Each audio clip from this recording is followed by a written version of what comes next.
Leading on to that, expectations. What are you? I'm sure that might be a sort of a word that gets thrown around quite a bit in what you do.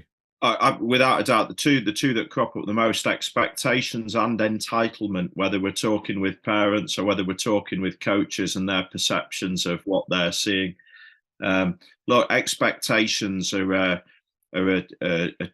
guess, a tricky one to navigate. I do it very much based on this idea, and I work with parents that there is a big difference between expectations and dreams, where we're allowed to subconsciously have our thoughts. We're allowed to dream. There's the power of sport, the glamour of it, what we want with our kids. Our kids are allowed to dream as well, but we are also the adults.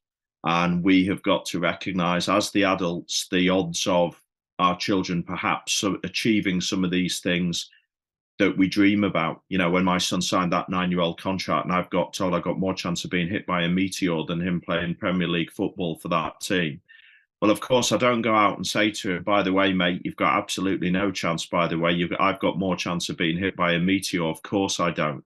But I'm the adult, and I've got to make sure that my support of his experience and the things that are going on around that are in line. And I talk to parents a lot about that. And we need to be having high expectations, not necessarily of our final outcome goals, but having high expectations of what it is that's going to get our children there. So we can have high expectations of really good coaching, good relationships, good environments, but we can also have high expectations of some of the things that we can control and develop in our children. You know, your skills like determination, resilience, adaptability, creativity, good decision makers, self-organized athletes, kids who are able to be creative and manage situations. And I think that gives us a really good lens as parents to have far more powerful conversations and provide our kids with the building blocks that will allow them to give them the best chance of achieving what they want to achieve.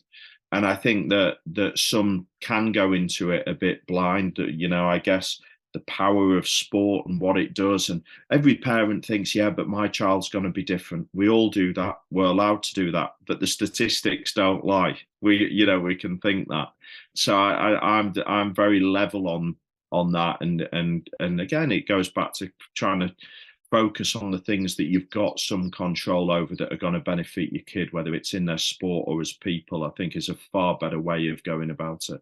Yeah, I'm always talking about setting lower expectations, but especially when it comes to outcomes, lower expectations but aimed up, especially if you want to achieve them. But I love what you're talking about there about them being personality and characteristic type goals that are purely process. They're completely in your control. Oh, everything you've spoken about there. There's nothing that's not in your control, and that's all you want. That's all you want in it as a young athlete. You want to feel like everything is in your control, or that you had everything in your control to give it the best crack you could. Because I think the worst thing I ever see is a young person not making it in a sporting environment and then reeling off a victim mentality to why they didn't make it, and it being all around reasons that they actually had in their control, but they chose not to control them.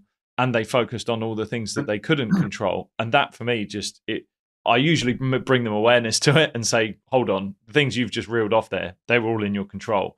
The fact that you thought the coach had it against you, the fact that you thought the environment wasn't good enough for you, that environment and that coach didn't follow you around 100% of the time. So there were moments where you could have broken out and could have done something on your own. And that requires a bit of proactivity with yourself, a bit of determination, bit of commitment, bit of hard work, and like those are all in your control. That for me, I love what you're saying there. Yeah, I just think I think it helps parents, because the reality is when you get to levels of sport where everybody's good, you're going to need those skills anyway. So you may as well 100%. you may as well use the journey. We all talk about sport being this amazing vehicle to develop these skills, but it's only that vehicle if we value those traits. It's only that vehicle if parents are talking to the kids about it, if teachers are talking to kids about it, and coaches are talking to kids about it. If we're not talking about them and all we ever talk about is an outcome, how can we expect young people to link the character trait to the actual performance? They're just going to see, well, did I win? Did I lose? Did I score? Was I the best player? And if I failed on all those counts, oh, well, that's it for another week. That's been an absolute write-off. And there's got to be far more to it than that. And it can be a lot more powerful. Hey, if you've enjoyed that video, then you can click right here to watch the full unedited version of that episode. Also, don't forget to subscribe to this channel by clicking the button below. I'll see you soon.